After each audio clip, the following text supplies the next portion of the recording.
with Deborah Roberts. Deborah, we wish this was in person, but Right. virtual is what we got, right?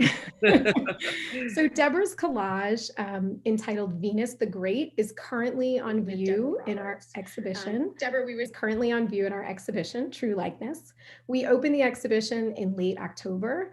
And I feel really fortunate I was able to curate this exhibition with Tom Stanley, who is a friend and mentor of mine, an artist and independent curator.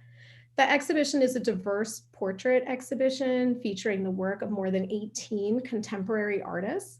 And the intent was really to think about who we are in this moment. We started planning it some time ago, but we knew it would be on view during the election, which has certainly been the most divisive election of my time. To that end, the exhibition really aims to challenge traditional portraiture, not only thinking about unique media, but also considering portraits as expressions of unique aspects of the artist's own identity or the identity of those pictured. And that conversation seems even more relevant than we could have imagined when we started planning, just thinking about conversations circulating around representation through public monuments and portraits. So before I introduce Deborah, the little housekeeping is folks are watching in YouTube live. Elizabeth, our gallery and collection coordinator, is here and is moderating the chat in YouTube. So please put your questions in there. There's a little bit of a lag in YouTube, so get your questions in early so that we can address them. So Deborah Roberts' figurative mixed media and collage work depicts the complexity of Black subjecthood and explores themes of race, identity, and gender politics. Roberts was born in Austin, Texas, where she currently lives. She earned her MFA from Syracuse University. Her work has been widely exhibited in the US and Europe, including currently in a large solo exhibition at the Contemporary in Austin that opened just a few weeks ago. Roberts is the recipient of numerous awards, including a grant from Anonymous Was a Woman, a Pollock Krasner Foundation Award, and a Ginsberg Klaus Fellowship. She was selected for an artist residency at the Robert Rauschenberg Foundation in Florida that took place in early 2020, I guess right before the pandemic. Her work has been, is part of many important collections, including the Whitney Museum of American Art in New York, the Dallas Museum of Art, Scottish National Galleries in Edinburgh, Brooklyn Museum, the Perez Museum in Miami, the Studio Museum in Harlem, and the Virginia Museum of Fine Arts in Richmond, among many others. And Deborah is represented by Stephen Friedman Gallery in London and Wilmeter in Los Angeles. So I'm going to turn it over to you, Deborah, to talk about your work, and then we'll reconvene for the Q&A. Okay, fantastic. Thank you for having me. I'm gonna be very simple about what I'm gonna talk about tonight. And it's just who influenced me, what my direction is. I have some new work that is currently in my exhibit that haven't really been seen widely. Unless you follow me on Instagram, and everybody's posting it, which is great. And just, just what makes Deborah tick and what makes me do the work that I do, the type of work that I do. So I'm going to start off with my influences at the beginning here and click on this. And let's go to full screen here. Okay. Ooh, that's a beautiful work by Romeo Bearden. And I think I became familiar with Romeo Bearden work in the early 90s, but I wasn't doing collage at that time. I was doing what I consider the Black romantic works that looked more like Norman Rockwell's work, but it was Black Americana. And it had lovely scenes of little kids running in flowers, beds, and holding hands in church and things like that. But one of the things that I noticed that what I was painting and what was being projected out into the world was something totally different. And so, and I guess the mid 2000s, I decided to, really explore what my work was saying. I was going to take a summer off and play with my work, and I haven't had a break since that summer in 2008. So I'm going to start off with Romeo Bearden. This piece I really love. It's the juxtaposition of color and tone and shape that I really love. And just overall, he was just an amazing artist. This is another piece of his where he also involves the figure and not so much the faces of collage so much, but it's also about the home and the time in which Black people were living in. And it was, desperate times. So his work is just amazing. And so this is also up close to one of his little small portraitures. And you can see how he adds different textures in the work, which is what I do. I mean, I love Romeo Bearden, but I get caught up in stripes sometimes. And everything I do for like 6 or 7 months is stripes. And it has nothing to do with Romeo. Or I get caught up in doing different types of flowers or patterns, but it just lends itself to collage. And the great thing about collage for me is that it creates an avenue for your work to really to blossom different paths so that you can explore race and gender and sexuality and colorism, being an American, all sorts of things, being a citizen of the world.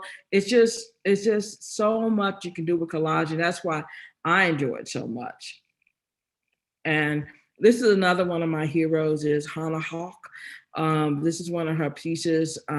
She was the only girl in this Dada group when with Kirk Schwitter and other collage artists. And she really took on Picasso because she felt that Picasso was just pillaging works from Africa and not really giving that work any credit.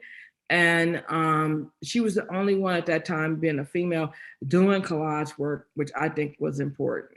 She talked about the body and she talked about appropriation, all the things that I do in my practice.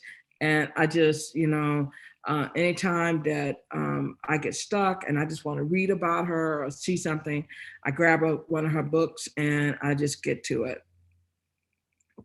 And this is a work that she did also that plays with scale and shading and darks and lights. I do a similar thing in my collages, but my hand is more because I do children. I chose to couch my argument in contemporary art through children. I always want them to feel like there's someone there holding them and that they're okay. So a lot of times in my collages, I tend to have a hand that is out like this, that is holding the kid or doing something to the head or something. I just love her work. How the hand is going this way, the eyes are going this way. It's just beautiful. And when I get to my collages, one thing you guys are going to see is that my collages actually the eye looks directly at the viewer. What I'm trying to ask is that you see my humanity. So I have a multiplicity of faces all joined together to create one face. But if you find that one, you can somehow see the humanity that exists in all of us, and maybe the violence toward Black bodies could stop. This is a work by Wangechi Mutu. I know everyone knows who she is, and she's a Kenyan-born artist. Her work is very, very beautiful. And when I was in graduate school at Syracuse, I had already knew about her work, but just to see more of it when I was trying to determine what my practice was going to look like, looking at her work. And I'm always reminded of the story, and I tell people this all the time, because the growth of the artist is a long journey. And I remember taking my work to Carrie Mae Weems to do a studio visit at her home. And she said, this looks a lot like Wangechi. She said, the next group of work you bring me, I want to see Deborah Roberts. Let Wangechi be Wangechi, you be Deborah. And that was the best advice I got, because I had been working this whole time unaware that my work was looking like someone else's, desperately looking like someone else's. And it just took me time to go into my studio practice, figure out what I wanted to say. How can I be in this chorus and not just someone copying someone else's work. And this was very evident in my early work, and I changed it out. I changed the colors, I changed everything I was doing. I thought about what I wanted to say, how did I feel when I was 8 years old, and coming on my own ideas of womanhood. This is another one of her pieces that I think is just amazing. It's beautiful. She made all these hybrid pieces that talked about, womanhood, and it's just, I just think her work is amazing. And I met her 2 years ago when she did a show here in Austin. I think it was about 2 years ago. And I just, was fangirling all over the place. She probably said, "Get away, get away." But I didn't. And I just told her how much I appreciate all the work that she's done as far as collages. This is another piece also that I think is just, it talks about this idea of what it is like to be beauty and who decides what beauty is. And by different standards, beauty can be a duality. It doesn't have to be one way or the other. So I really love this work. Go Wayne Gaethje. So this is the piece that's in the show here at Davidson College. This is Venus the Great. I did this work. I love Venus and Serena anyway. And I originally did this work for this publication, and I just totally loved it. And I wanted to show the different sides of Venus. I also wanted to show that she played hard and played a lot of Davis Cups, and I thought that was amazing.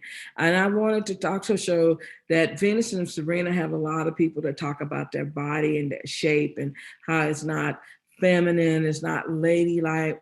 So it was very important that at the forefront to bring her on forward, and this muscular idea of womanhood and power and finesse. They are the most winningest sisters and tennis in the world, in the history of tennis, and they are beautiful women. So I just wanted to show that the many faces of Venus, and I'm so happy that the work is in Davidson College right now and being seen. And you guys can go in and see how I put the collages together. And like, this is very special because I normally don't do people. I don't do individual people. I do only one other time. I do a just mix of children's faces from doing research, and I melt them together to create a face. It's very rare that I do these type of portraiture painting collages. This is a work that has been collected by the Blanton Museum, and it's called Skewered. I did this after Philando Castile was murdered in his car. And the idea of, had he not been stopped because they said he had a big nose, and then they said his tail light was out, he probably still would be alive. But, we go through this world where we have to wear these masks. And if you're simply being yourself and you're pulled over, we can't change our identities. So I put this mask up to her face, and she has features of a Black person. And then she's holding a mask of a beautiful white woman.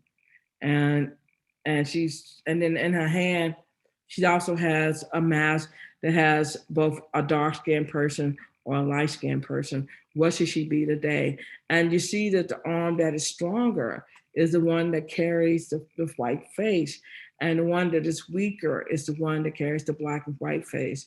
And there's a lot of discussion to be held behind that. Why is that so important that we have to lift this we can't be our full selves. We have to be someone else in order to survive. It's unbelievable. So this work was done in 2018. Oh my God, and my phone is ringing, sorry. I thought I put out my phone. Oh God, it's my mother, of course. So sorry. This work is called grills. And I did a lot of work in 2018 on this when I was contacted by a couple of rap people, and they were saying, okay, they want to use my work. And some works I didn't, people I didn't understand who they were. And but I did this one, and it's multiple faces, and I put the grill like the girls like, and I like the idea of that she can be fierce, but she also can be a princess also. And it was speaking saying that I wanted these guys to be successful, but don't degrade Black women in order to be that. And if she's your darling princess, queen at home, then she should be your darling queen princess in your rap videos. So this is a beautiful piece. And that's also in line with that, because a lot of little girls look up the pop culture and how they can fit into this video vixen. And so I wanted to show two little lovely little schoolgirls who are posing, and they got grills. One has really extreme red lips, and the underneath photo of them, they're very beautiful little girls, whoever they are right now, but they want to be bigger and different. And so this is the first work actually I done on panel, which I was really surprised. I didn't know how it was going to um, turn out. And then now I use panel all the time, and it takes the collage very well. It's just amazing. This is a work also done at the end of 2018. I had heard a story about a little girl who wanted to go to school. She was the only little Black girl in her class, and she had painted her face white because she wanted to fit in.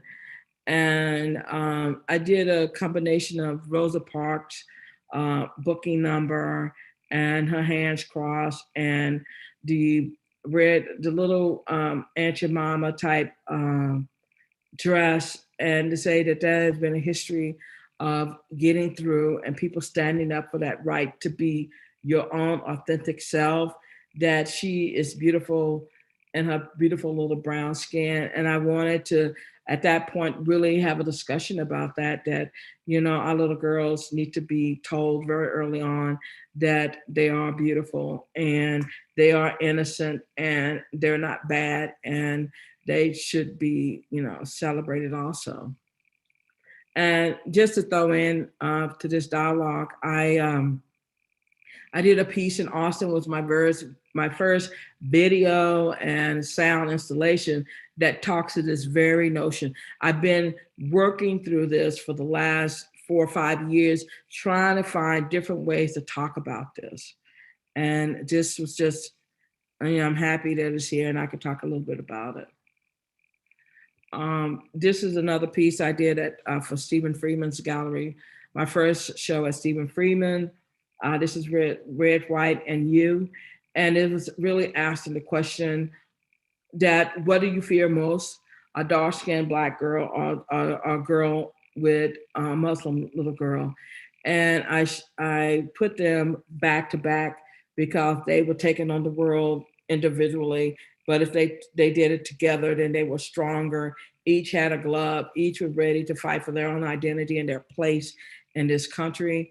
And I thought it was just perfect.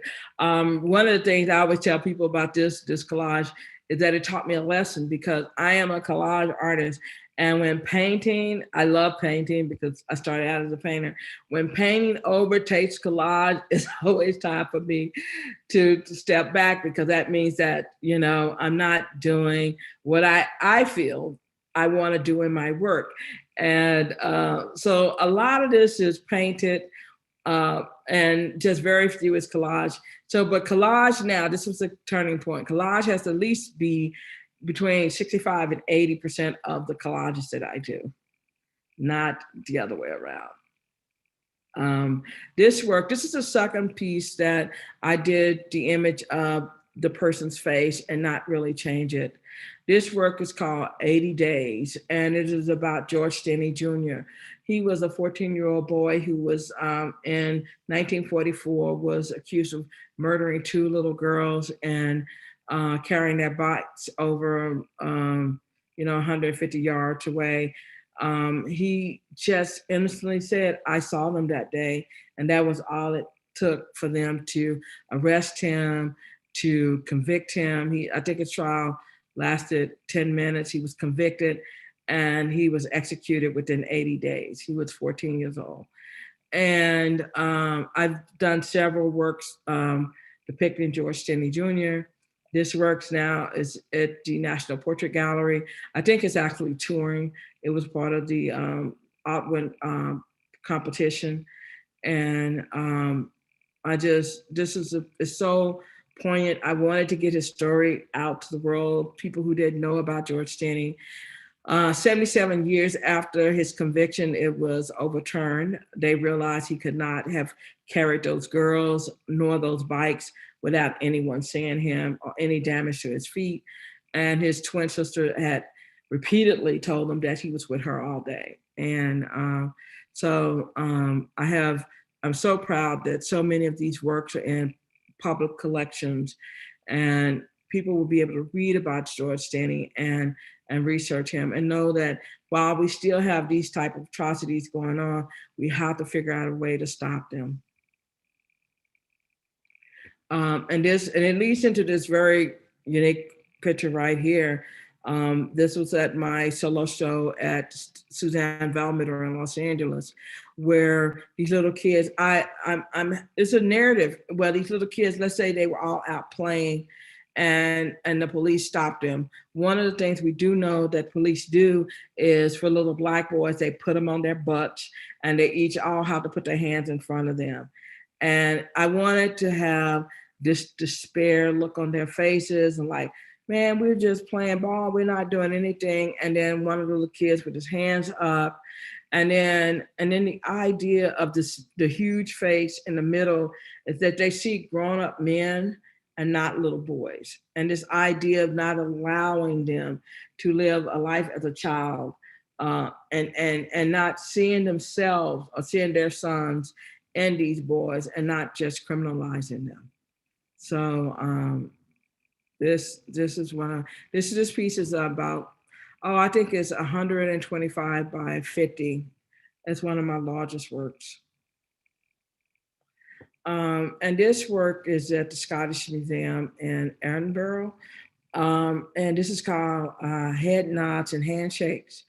And this is, I guess, 30 by 40. I keep telling people that my work is fracturing a little bit. As we saw Romeo Bearden's work at the beginning, how it is more fractured. And I don't know if that's the nature of collage, but that what I feel is happening with my work.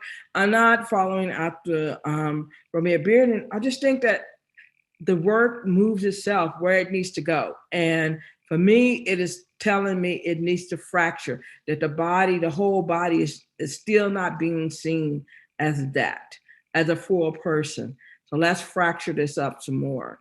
And I did this work in 2000, probably in mid 2019. And I did the multiple hands where he's going to be Black his whole life and have to deal with this type of harm in his life, that he's going to be maybe some point put in jail. He's not going to see, his family, and this whole idea of just being not allowed to be a child, And there are so many stories. We just had a story of a little girl who was pepper sprayed in the back of a police car, 9 years old, having a mental health issue, treated as an adult, and the police chief saying we could have done worse, as if that was okay. It's just, treat them, talk quietly. Everybody has children. When they're having an issue, we have to treat them a little bit differently. They're fragile. And just, I think sometimes Black children are policed differently than other children. And this is another work that I wanted to talk a little bit about colorism and how colorism has disrupted our community and the Black community. And so I have this one kid, it's a multiple faces in multiple colors.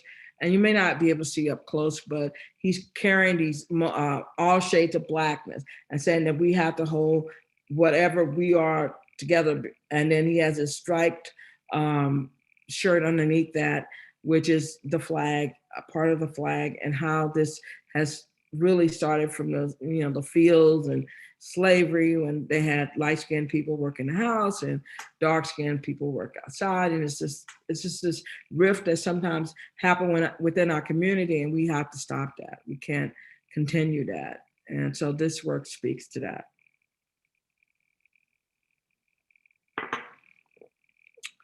Oh yeah, and this is my little sassy girl. I did a series called That's Not Ladylike, and this is the second one in that series. And this is the only work that I put red toenail polish on.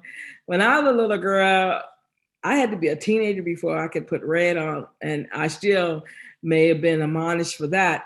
But we could only wear white or pink. And a friend was talking about her daughter and how once her husband, she did something, her husband said, "Oh, stop it, that's not ladylike."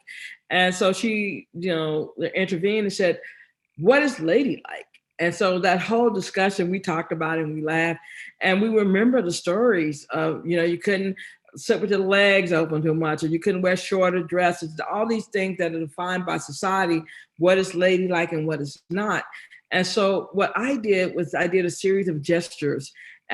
She has her hands on her hip, her top has slid down, and she's in a more sexual pose, but she's red toenail polish. So it's this idea that she's still a little girl, but she can't, be her own feminine self without being seen as some type of little trollop or something. So it's funny. I don't even know if people are using trollop anymore, but I thought I would. So this is a piece. So I when you saw that that George Stinney piece, that was the first time I started adding boys to my work in 2018, the summer of 2018. And I continue to put them in there. I always tell people, just like I was really comfortable because I know what it feels like to be a woman, and growing up, I did not know what it was like to be a male. And so it took me a time to grapple with some of the images that I was creating. And I wanted to talk about toxic masculinity. I wanted to talk about criminality. I wanted to talk about the beauty of being a little Black boy and not being in the third grade told that you're difficult and hard to teach, and things like that, and how that changes you. I did this piece, I guess in 2020, I did. And I have Sidney Poitier's face in the middle, and is from the movie The Defiant One, where two people had to work together in order to survive, to escape. And they were chained together. In order for them to be successful, they had to figure out how to let their prejudices go away and work as a team. And that is a very wonderful movie if you haven't seen it. Unfortunately, at the end, Sidney Poitier jumps off to save him. I would have kept staying on the train, but he jumped off, and it's so weird. James Baldwin talks about this a lot, about everybody in the theater at the time said, stay on, and to freedom, and he jumped off. And while there's a lesson in giving up your life for the fellow man, had the roles been reversed, would Tony Curtis have stayed on the train or jumped off? So that is a really good movie when you talk about race. And I wanted to show this little boy also being twisted around and around. When I talked to a friend about her son and being labeled as difficult, and he's not. He's defining who he is. He's just a little boy. He's not. You can still make him cry. When you're under 10, you still can make little boys cry. And so I wanted to talk about that. And this is another piece that is currently in my show here in Austin, where I taken some of the same faces as before and enlarged them and flipped them You can see also that the fractured nature of my work it buds out every once in a while. It's saying, you're gonna have to stop pretty soon and do something about this. And I love this work because it is allowing the viewer to finish the face, to finish the chin, to finish the hair, everything about it. Again, there's some images of Sidney Poitier, Glenn Thurman in this work. And if you could see it in person, if you walk up where this guy in the middle, he looks like a grown up man, but when you walk up to the work, he has very little baby teeth. He's lost one of his top, teeth, and I think it's just so cute. But if you see him as a man at first, like Tamir Rice was seen and was executed, then it's difficult. But if you see him as a kid and you figure that with a few prompts, a few orders, Tamir Rice may have still been alive today. So I have these three guys, and it's again me and the stripes. I'm gonna get out of it soon, I promise. Um, this is another work I did. Is a work on paper, and I like to talk about a little bit in my work about the lost identity of Black people and who we were probably before we were brought over here and on the slave ship. And this, I have a little girl peeking out. Uh, there's three different faces in here, and the arms is up from a mother who has lost her child, and she's really actually screaming. And this is talking about the loss of identity. That while we can hope to know where we came from, it's really to pinpoint the tribe, the village, a person is really hard. And so I like to talk about that idea, and also the imagery that is portrayed by America about the continent of Africa is sometimes very negative, and I wonder what would happen if we really knew our history. Knowing your history is so very important. We are Americans, don't get me wrong. We built this country, but our ancestral history is also very important. And I like to tackle that in my work too. Okay, this is a piece I did. And sometimes work means, I don't mean it means nothing. Sometimes I just do collages because I love to do collages. This is one of those works where I love that pattern. I've used it before. And I was trying something different with the face as far as kind of blurring her out. And some of it worked, some of it didn't work. That's gonna be art. I mean, I would love to think that I can knock it out the park every time I do a collage. Unfortunately, that is not true. And like I said, this is totally a journey with no destination in sight. So this is the next one I've done, where I also talk about the innocence of little girls. And I have them with two little cherries in their mouth as if their bubble gums being blown. And the idea of the less innocent of little girls. I think the New York Post, I did an article that little Black girls are seen as less innocent than little white girls.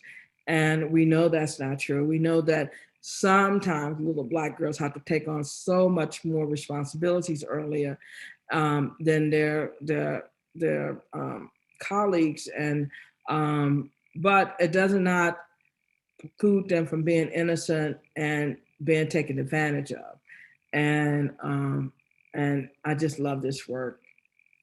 And also I like the idea. I'm a person who has three sisters, and the other one looks like she's annoying her, and that would be me. So I thought that was really good.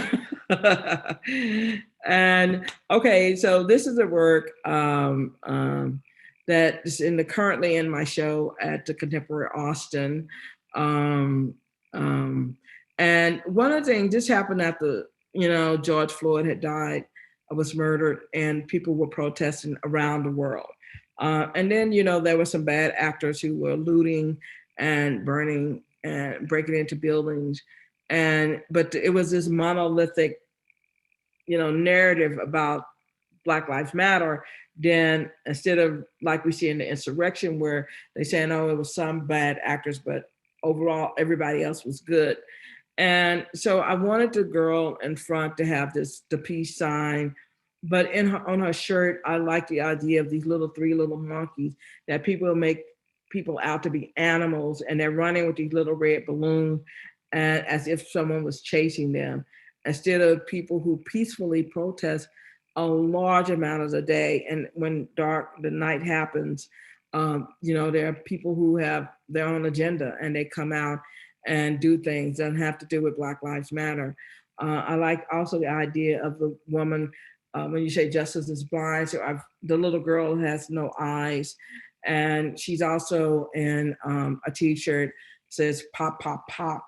And because, like I said, I chose to couch my argument about Black identity with children, I can't use guns and things like that. I don't want to use that in my work, but the idea of pop, pop, pop sounds like a gunfire. And so these characters are running, and it's still from a children's fable, but the idea of, this sound of violence.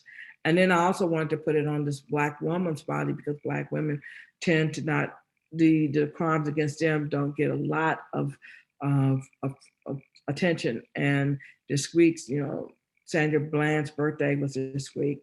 I think had she lived, she would have been 34 years old.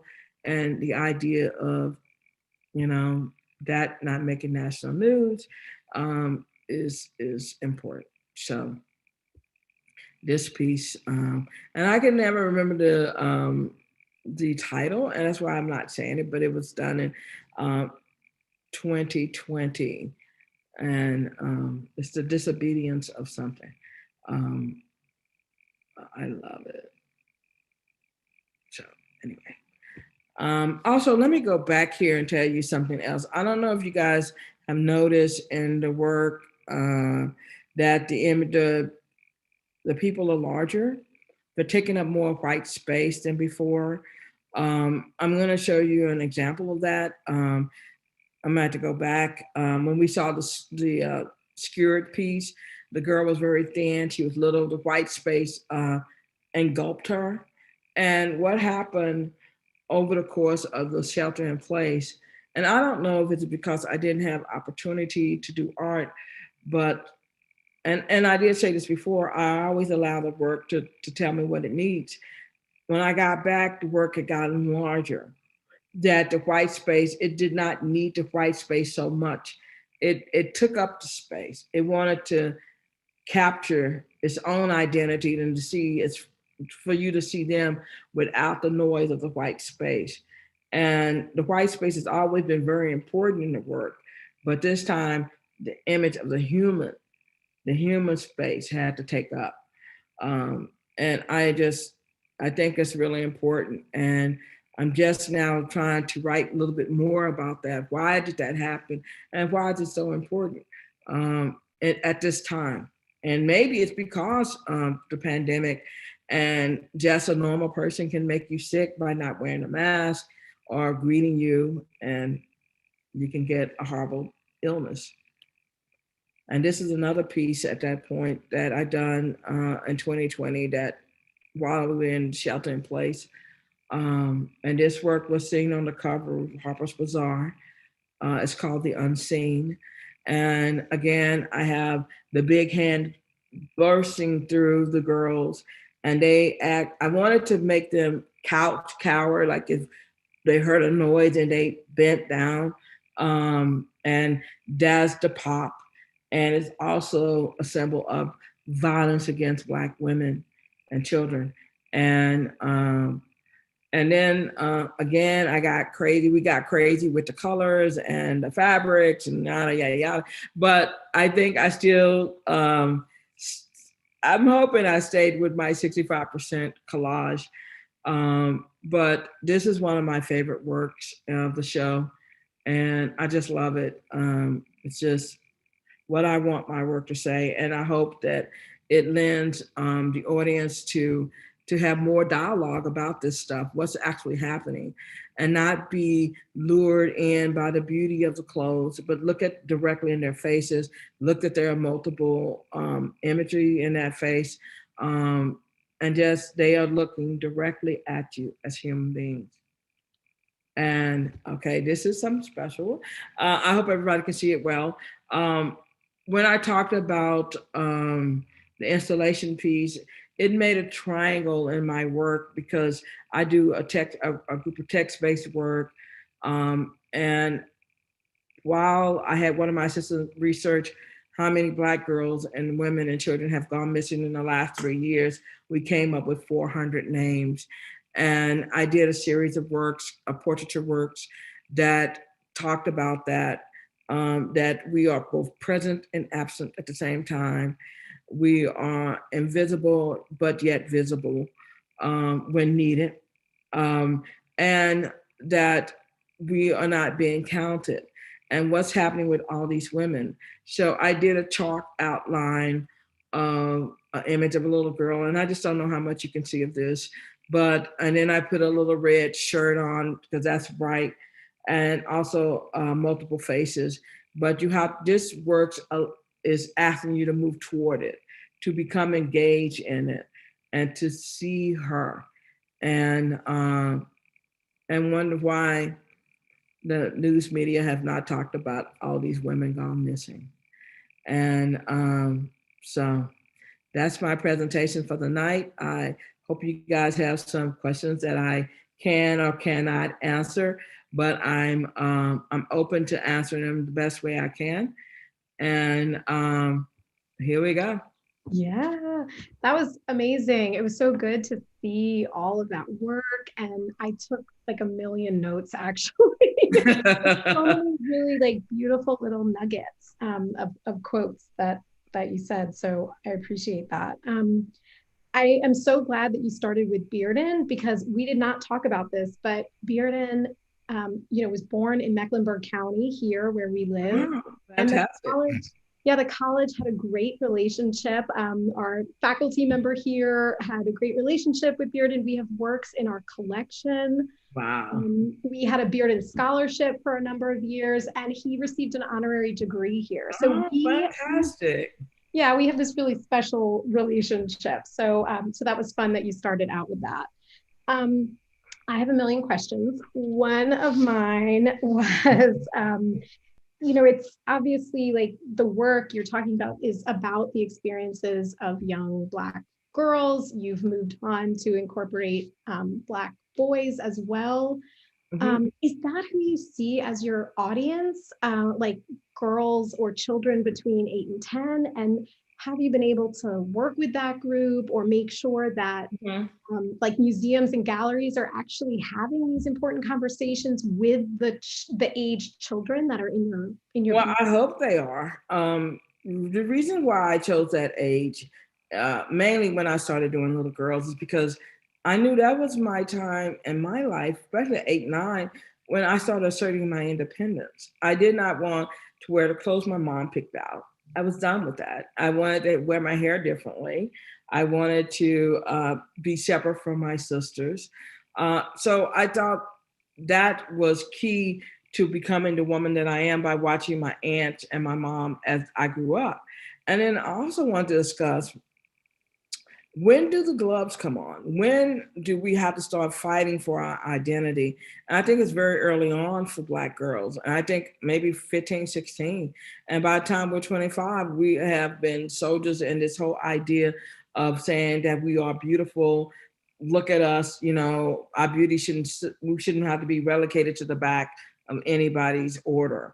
And so that was important. So have outreach been to that age group? Not so much. In the last 4 years, my whole life has changed with my work taking off. And so I don't, have time to go to schools like I used to.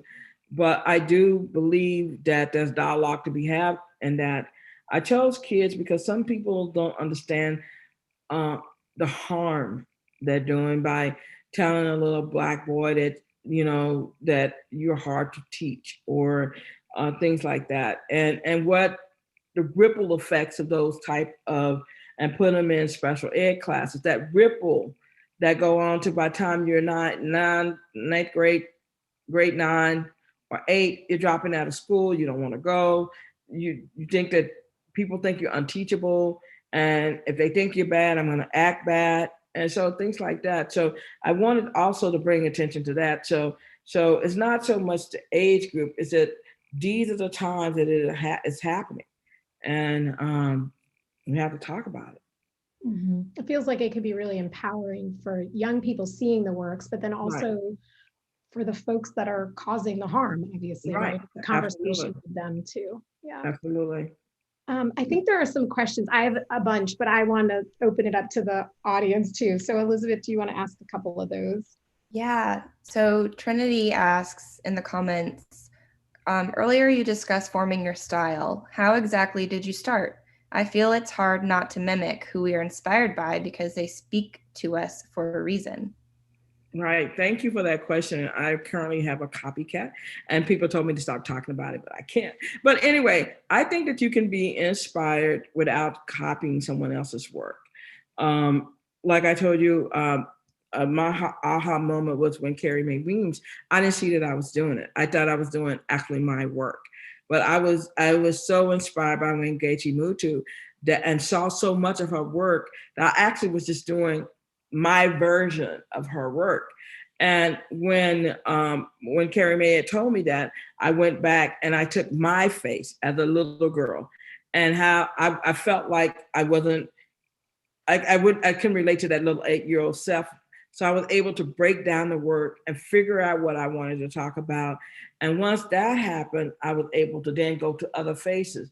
It is super hard not to copy other people's work. Anytime people put on a crown, automatically people think of Basquiat. You do silhouettes, everybody think of Kara Walker. You do text-based pieces with charcoal and cold, you think of Glenn Ligon. So it's really, really hard. But if you keep pushing at it and trying to get your language and change your color scheme. Sometimes if people say it looks too much like this, change the colors. It'll change that dialogue right away. And just be, always ask people to see your work, because they'll tell you if they're honest with you. If they're your true friends, they'll tell you, oh my God, you're doing Deborah Roberts. Please don't do Deborah Roberts. I have a lot of Deborah Robertses out there right now. So that's what happens when you're on the cover of all these big magazines, like having your work internationally shown, right? Yeah. Yeah. But do your own work. Yeah. I don't care if you live in Alabama, do your own work. Yeah. More questions. You just briefly mentioned this, so I wanted to come to this question.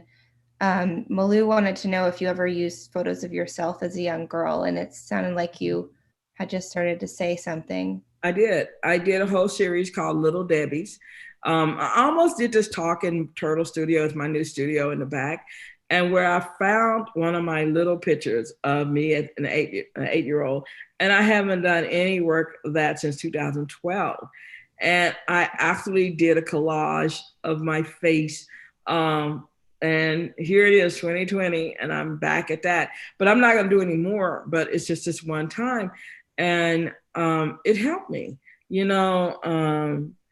mean, when you're in your 20s and you live to be in your 40s, you don't recognize that person. You say, who was that person making all those dumb mistakes? And the same way with me being 8, while I remember it, I don't have any relationship with that child. And so it was easy for me to destroy that face. I remember one of my aunts, when she saw it, I posted it on Facebook, and she said, what is this? What are you doing? Call me. And I had to explain to her, the whole idea of collage and what I was doing, because she thought somehow I was going through some kind of phase, some kind of mental breakdown, destroying my face. And I wasn't. I was destroying it in the name of art, which is, get a pass every day. Well, I've got another question for you. Does the collage process help you transcend the emotional toll of these cases of unjustly convicted young Black children? Yeah, it does. It helps a lot. This idea, sometimes if I create monsters, when people look at them, they say, well, it's not that bad. Well, it is that bad. I mean, and it does help collage, because I've always, and I think I talked about this before, always think why police kill so quick to kill Black people and harm Black children is because they don't see themselves. They see another person. They don't see their daughter, their son, their uncle, their brother, their nephew. They see other and not themselves. And we know by January 6th that they cannot use violence. They don't have to use violence. They can surrender to what's happening without doing physical violence. And while there was some physical, a person lost their life, but they helped people down the stairs. They took photos with those people. They did a lot. So they do know how not to use violence as a means of orderly control. So yeah, the collage has helped a lot. And also I would say this too, while I didn't know it, I didn't talk about literature. Literature was a key element that was missing from my work before. And it allowed for me to really push the envelope in thinking about my work and my practice. Thank you. Mm-hmm. I got another audience question from Richard. He wants to know, as an art form, do you believe that collages offer uniquely poignant commentary regarding the erasure of identity? And he defines collages as imagery stitched together from various bodies and sources. Yeah, of course I do. You know, when I talk about Kirk Twitter and all those people, they use it as a way of gaining agency. And I think that happens also in my practice, is that how can you gain power is to use a form that takes away power, you know, and you can use scale, everything, you know, it's just a open-ended medium. And I think sometimes people think collage is very easy. It's not. If you're very good at it, it looks easy. We've all seen some bad collages out there, and it's important to do the work. It helps. I'm not saying that Black people are totally complicit in the things that are happening to us. When we talk about colorism, when I showed you that picture, when we make differences between dark-skinned and light-skinned people, you know, when you talk about identity and identity politics, and we do know that the justice system tend to be lenient with lighter-skinned Blacks than dark-skinned Blacks, but it's still horrible to all of us. So we shouldn't really make this distinction. And this is something that the Willie Lynch syndrome that is happening, and we need to stop. But yeah, that's a very good question. Thank you. I have another question, if I can jump in. I have a couple, but one is, maybe this is more of a statement, but when you were talking about the scale of the figures getting larger and taking up more of the space, I mean, you said, I don't know why I'm doing it. Maybe it has something to do with the pandemic, but I really read that as like about this sort of pivotal racial reckoning that we're in, that you've enlarged these figures to take up more room and for people to pay more attention and to empower people. Right. I think with all the stuff that we've gone through, even during the pandemic, when we had all the marches and stuff, I think what has happened, maybe aware or unaware, is that we do not need to white gaze looking at us so much, that maybe we need to reduce that and show the fullness of ourselves. And maybe that's what's happening. I really haven't unpacked all of this yet. I mean, I just come off the show, and then I wanted to take some time and really start thinking about that. But I think while the white space is important, it's not the only thing, you know?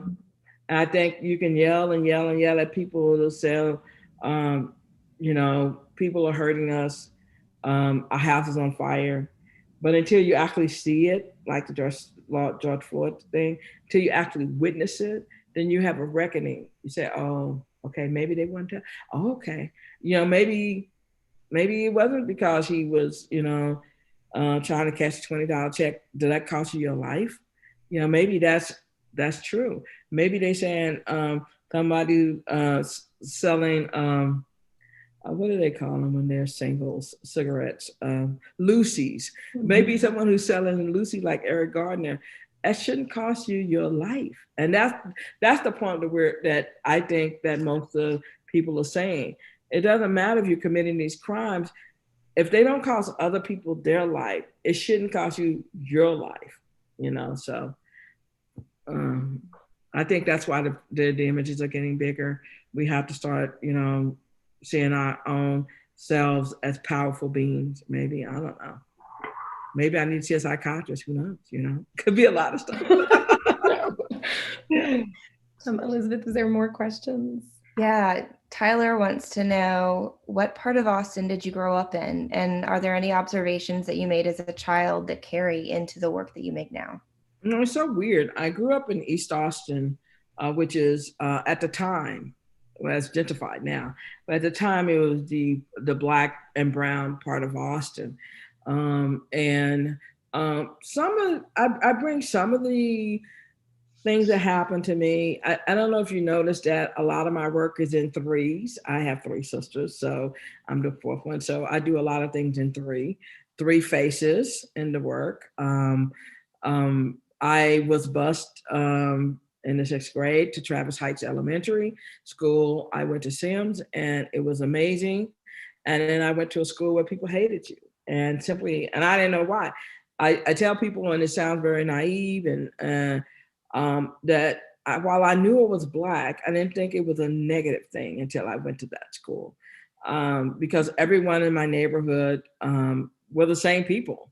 And while we had Hispanic neighborhoods and neighbors, we still were the same people. We all played together, and there wasn't any beefing until I went to that school and somehow was made to feel different and dirty. So I think 6th grade was time I knew I was Black, that was a problem.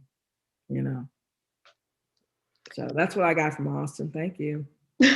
Well, that actually leads into like another question, but in a different way, is people, every time I read something about this big show that you have, I mean, you've shown all over the world. Your work is in these huge collections, and people keep focusing on the first solo exhibition in Austin. So was there like a different kind of pressure to that? It's sort of like a homecoming in a way, but. Yeah, well, when someone asked me recently, was this a full circle moment and a victory lap moment? And I said, no, it wasn't.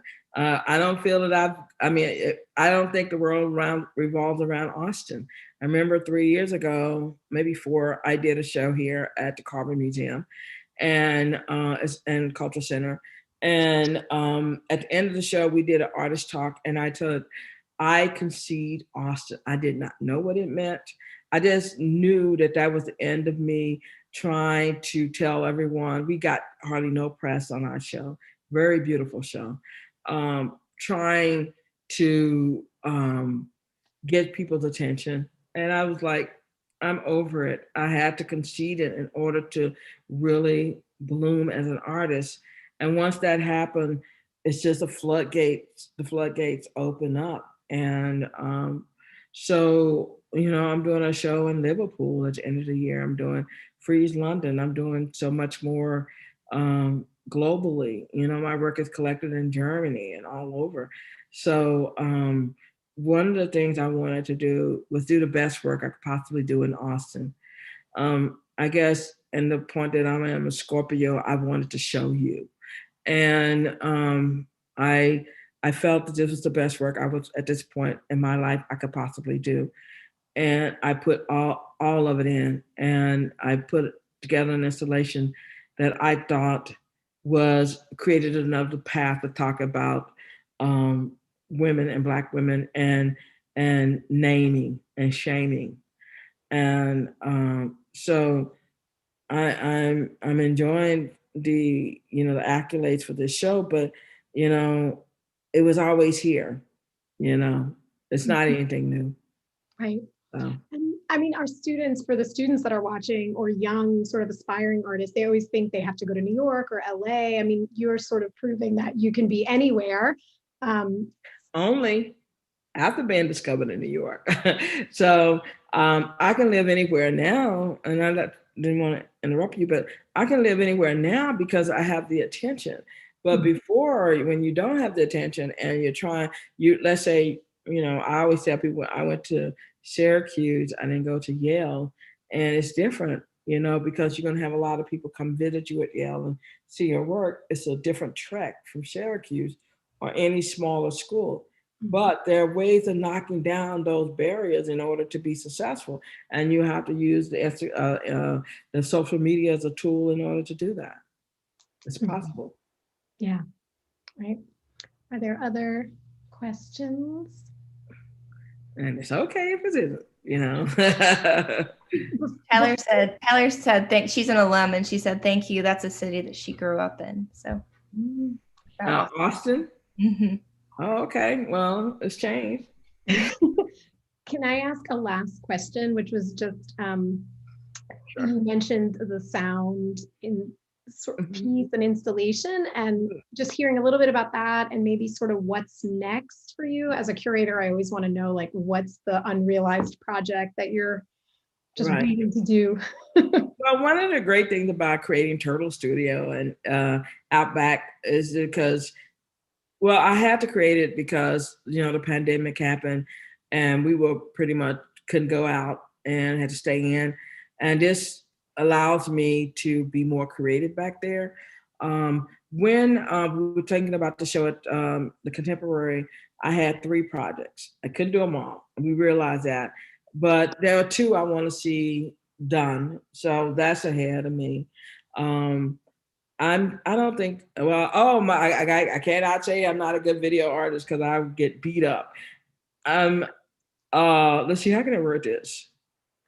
I'm not experienced as a video artist, well, that I will take that on more. But the sound part of my exhibition, I'm very happy with. And as it relates to the work and the collages and also the text-based work. I found a lot of materials while they were building Turtle Studio, and I want to see how I can merge those into art pieces. I love that quote by Ava DuVernay that talks about stay in your lane because there's less traffic and you're driving yourself. I love that. I do like the idea of swerving over and see what's out there and getting back in. So I think there's some good things ahead, hopefully, if I stay focused. Yeah, and the pandemic hasn't affected too much. You're obviously this show open, so.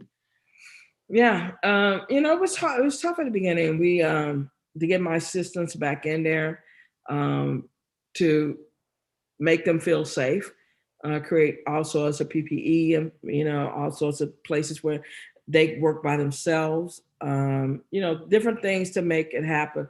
And, we're at the point where 2 people can work in the same studio. My studio, 2 people could before, but we were scared of each other, and I even make them wear a N95 mask that I make sure they have while I'm working there, because it's still quite scary out there. But the freedom that I have to work out back is really what I'm excited about. So. Yeah, that's exciting. Thank you so much for taking time to do this. And for folks that are nearby and are part of our community, you could come and see the show until the end of March. So we hope that we'll have some good visitors to see your piece. I hope so too, and I hope they would post them because I'm crazy on Instagram, and tag me in it. So it'd be great. Thank you so much. We'll see you soon, hopefully. Thanks for having me, and hopefully, I don't know if I can get down there before March, but maybe soon. Hopefully, I can come and visit this space. Yeah, how long is your show up in Austin? It's up until August. Actually, you can come. You know, more people will be vaccinated by then. We plan to have a closing party up on the roof. It's going to be hot as hell in Austin. I don't know if you know, about August, it's going to be 210 degrees. But we're going to get up and celebrate the show at the end, and just wish well. It's going to travel, and so it'll be around the country. So that's great. Catch it. Yeah, we'll make sure that we get the information out for our audience too. Fantastic. Thank you. This was really great. Thank you for having me. Bye.